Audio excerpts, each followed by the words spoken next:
Always testing. That's right. That's from yesterday. Okay, and we're going to the cam, and we're looking for whether the sound is working. And as usual, there's no sound showing. And there it we're is. looking for Okay. whether the sound is working. Looks like it's Yeah. working. And we're over here on LinkedIn, and LinkedIn is live. So we're good. So let's take our little And sip we're of looking coffee. for whether the sound is working. And as usual, hey Jim, are you out there? Jim and I met at Quill, and we both had storied pasts since then.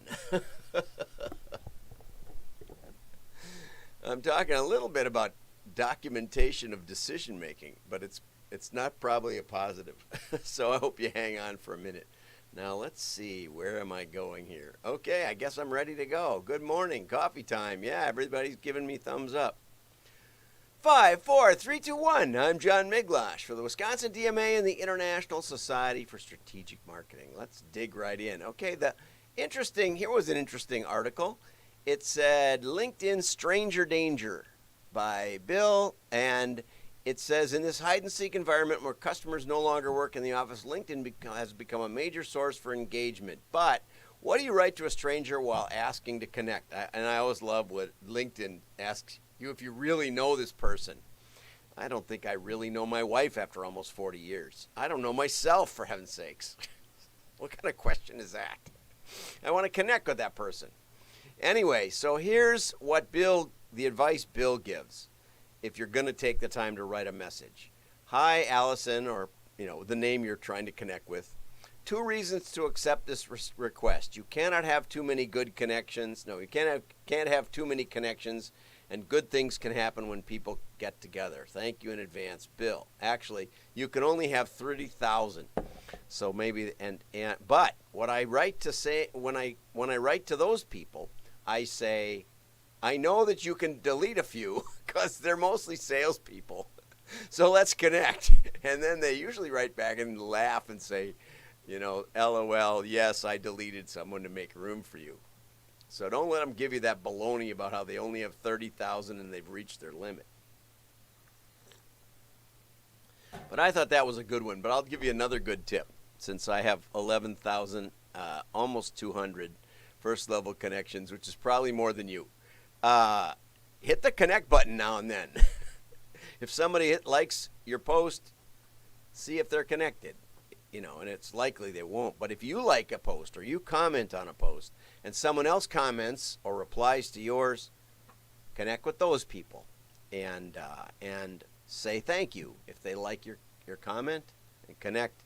Just those little things. It's a kind of engagement. Think of it as a big cocktail party at an old conference where we used to have cocktail parties and used to have conferences. Let's go on. Engagement. Rethink your customer engagement, from Anita.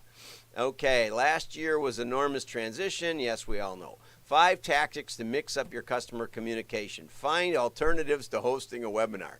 And that brings me to the webinar. We're having a webinar next Thursday, a week from today. And it's going to be on tactile marketing, and it's going to, you say, oh, I've heard those stories. Yeah, you might have heard a few of them. I've always come up with different ones because, like I said, I don't know myself.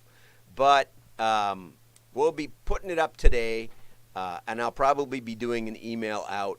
But I think it's a way to understand the benefits of direct mail in the context of direct marketing, which almost no one's talking about.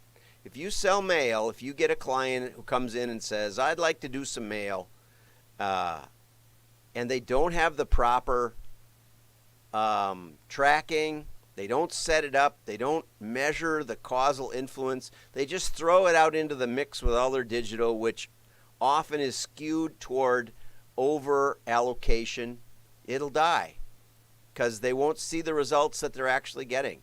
Rosendahl had a great webinar on that last week, which I have recorded and I'm going to listen to. I've listened to it twice already and I'm going to listen to it again. Anyway, if you need to communicate with a customer or prospect, schedule the minimum time. I pretty much only always schedule a half an hour. I had a 45-minute call yesterday or the day before with USPS with somebody, a top management person, and we just had a great time. And he said, I know you only had 15 minutes. Well, I had a lot more than 15 minutes. For you, I have whatever you need and whatever you feel like talking. But I try to schedule the 15 minutes so somebody's comfortable with scheduling something behind that. Personal, authentic connections are more important than ever. Yeah, I'm trying out a robot, and it says happy birthday. And I get more engagement out of that than almost anything I do. It's pretty sick. Anyway, be helpful. We got a new member of the WDMA. They joined to support us. That's so encouraging. And that member I reached out to and said, let's talk. And that's what we're going to do. I'm making a point of calling everybody that's joined the WDMA and offering whatever, ask me anything. Are you struggling with something? I've done 40 years almost of marketing consulting. I got into that just before I got married. So I'm coming up on the 40th anniversary of that, a little before my marriage. But anyway, switch up the messaging, and here's where it's really coming. Direct mail is back in the mix. Meat's back on the menu, boys. Direct mail, okay? And that's why I put this thing in here today, because where is this from? Where is this from? SMS Wire. No idea. Some kind of media or something, and mentions mail. Goes out of their way and says there's a lot of different ways you can use mail, and you can send more interesting, engaging pieces. I once sent a tube of peanut M&Ms. Okay, let's go on. Benzinga.com. Don't know what that is, but they're mentioning that Postal adds virtual events. Let's go see what virtual events look like. I got their little commercial, so let's see if this makes any sense. Welcome to the first ever B2B Experience Marketplace, your one-stop shop for finding and managing incredible events.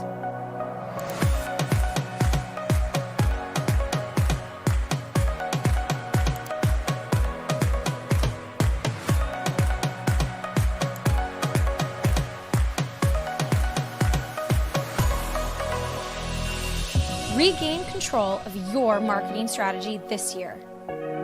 Get started today. And I think what they do, and I reached out to the founder, whose name gets mentioned in here somewhere, and I reached out to the founder. We're already first level connections, but I just didn't understand I still don't quite understand what they do. But I think what they do is with your webinar, they'll send stuff to your attendees, send a lunch package or something like that, and they'll get speakers. So if you actually literally want a postal event, I said, give me a call. I'm a postal evangelist. Okay, now I want to get over to Ritson, because I always like what Ritson's got to say, and we were talking about him the other day with James, and I got to get it right. Well, James with the hexagon. It's going to come on later. But anyway, Ritson came across this, and apparently it's on late night TV. Epstein, this 90-year-old guy named Aaron Epstein, out in North Hollywood, was paying extra for his AT&T service. He was paying for 3.5 megabits per second. That's really bad, okay? On a good day, I get 100 at home. Here I only get about 30. We're in kind of an isolated island industrial park. And good morning, Scott. Good morning, Christine. You can do wine tastings. Christine, are you affiliated with that postal events thing? That would be fun.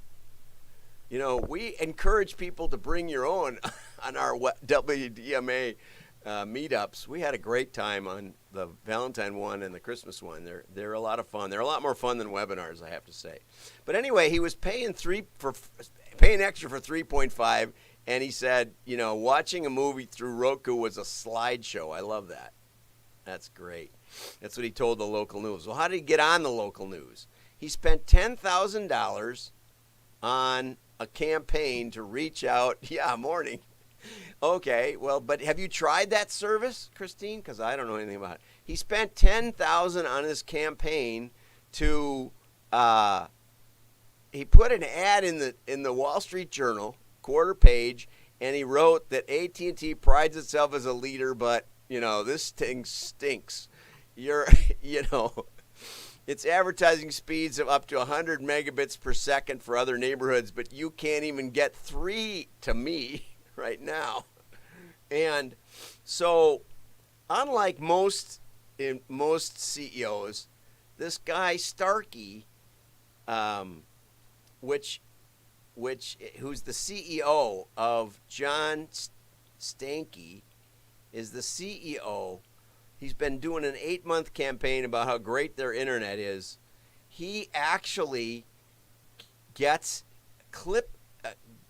asks his staff to clip.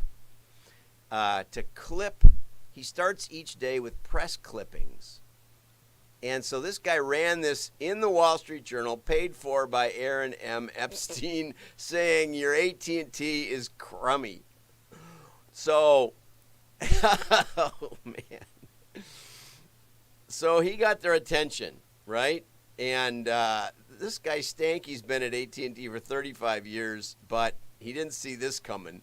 And, people are complaining about their internet service. A sommelier. Well, yes. Well, that's very Christine. But how do you get the wine out to your webinar people? That's what I liked about this events thing.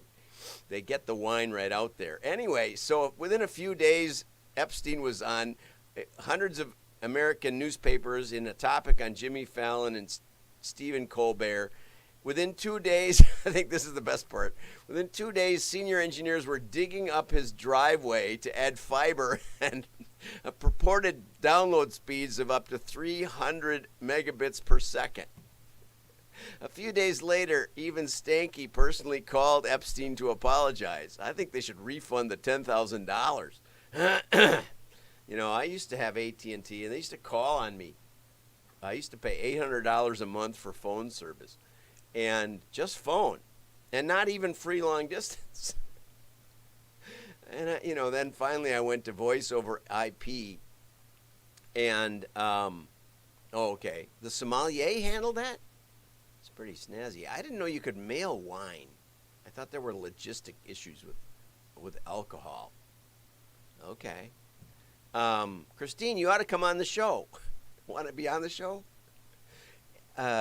Anyway. They dug up his driveway, and so here's the lessons to be learned. First, don't underestimate the news media. If Epstein had been 30 rather than 90, he would have complained about AT&T on Twitter, and no one aside from a tech helpline employee would have called Gary. In fact, nobody would have called Gary. I find Facebook is better for complaining about a company. But I've gotten some real Whirlpool, man. We got to the VP of marketing at Whirlpool, and boy, did they do some stuff. Not because I had pictures of the stove exploding on Mother's Day, but boy, did they take care of us. And we bought some more Whirlpool appliances, and I was really impressed, I have to say. But Twitter would not have cost $10,000, but it would not have any impact. Epstein understood this. And I wish more marketers switched this on. In other words, you got to get some influence. Maybe you got to have some fun. Second, as idiosyncratic and slightly bonkers as this tale turned out to be, it's close to the heart of what marketing is really about. Right? We spend too much time talking tactics and communications, and especially digital communications. Not on this show, Mark.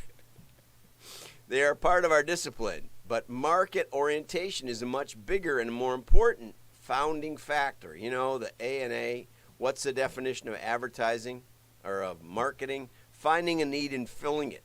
That means marketing is a contronym? Never saw that word before. contradictory things, two contradictory things at the same time. So you got to tell people what you got, and you got to listen. Marketing is also about listening. That's why I check the comments. Christine's laughing at me now. Depends on the state. Yeah, I know. That's right. Another principle, don't mess with old people. Look at how nice I crossed that word out, the naughty word. Okay, just 10 grand and a bad internet connection and copywriting skills that would have put Dave Trott to shame got this guy more influence than he could ever imagine. There was a line in here though, but what's he doing with the 297 megabits per second that he can't? Oh my gosh, I skipped the whole thing. Keith, I needed you sooner. Well, that brings me to my conclusion. If you go to WDMA.org and subscribe, you can get the marked up edition. See how I marked it up nice right there? Can you see? There. Can you see how I marked up this bad word? Oh my gosh, I have all these marks up. This is a great article that I can't cover in the depth it deserves.